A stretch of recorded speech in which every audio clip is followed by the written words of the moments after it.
Huwag mo ipangarap yung hindi mo kaya. Number 1. Number 2, mabuhay ka na simple. Mag-aral ka, mabuhay ka na simple. Huwag ka magarbo. Huwag mo pag-interesan yung ari ng ibang tao. O di solve ka na. Araw-araw magtrabaho ka lang. You cannot go wrong with that. Ngayon kung araw-araw nangungutang ka para gastusin, malaking problema yon. If you live within your means, kung ang kita mo, ginagastos mo yung kalahati lamang nun, yung kalahati naman, iniipon mo para mapag-aral mo yung mga anak mo o pangbili mo ng gamot in the future, wala ka ng problema. Ngayon, magtrabaho ka lang mabuti, may swerteng darating. At pagtingin ng lahat ng kadil mo sa buhay, pwedeng pagkatiwalaan to, mabuting tao to. You will have more opportunities. Okay. Ngayon, kung tingin nila sa'yo, mandurugas ka, manloloko ka, at mangoonsi ka, iwasan ka ng mga kadil mo. Hindi na baling hindi sila masyado matalino, o hindi sila masyado magaling, o hindi sila masyado masipag. Importante, itong kasamang to, hindi tayo lolokohin ito. Hindi tayo iwanan ito. Ayun, ayos na. Lahat ng pera meron ako, inininegosyo ko.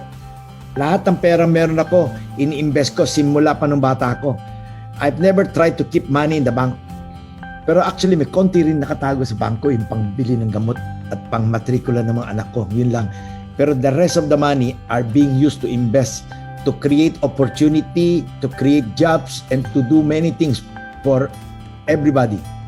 Ang kailangan, kung meron kayong kitain, itago niyo para mapag-aral niyo yung mga anak niyo.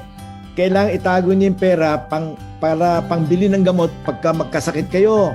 Kailangan itago mo para, in short, prepared for the future. Hindi yung lahat ng dumating na pera ay binibili niyo ng branded o nagsishopping kayo sa mall, shopping mall non-stop every day.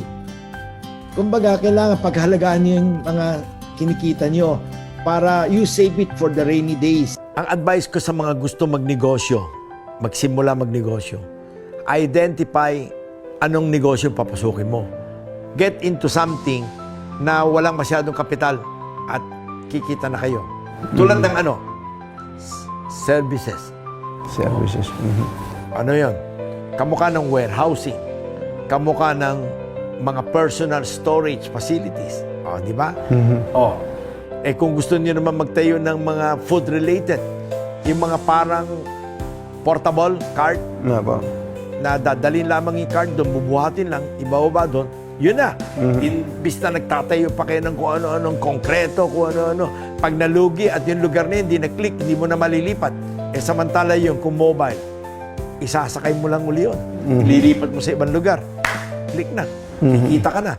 Kung meron kang gustong marating sa buhay, hindi mo kailangang maging magaling sa lahat ng bagay. Hindi mo kailangang maging matalino sa lahat ng bagay. Ang kailangan mo lang maging disiplinado sa lahat ng bagay. At yan ang susi para maging matagumpay sa buhay.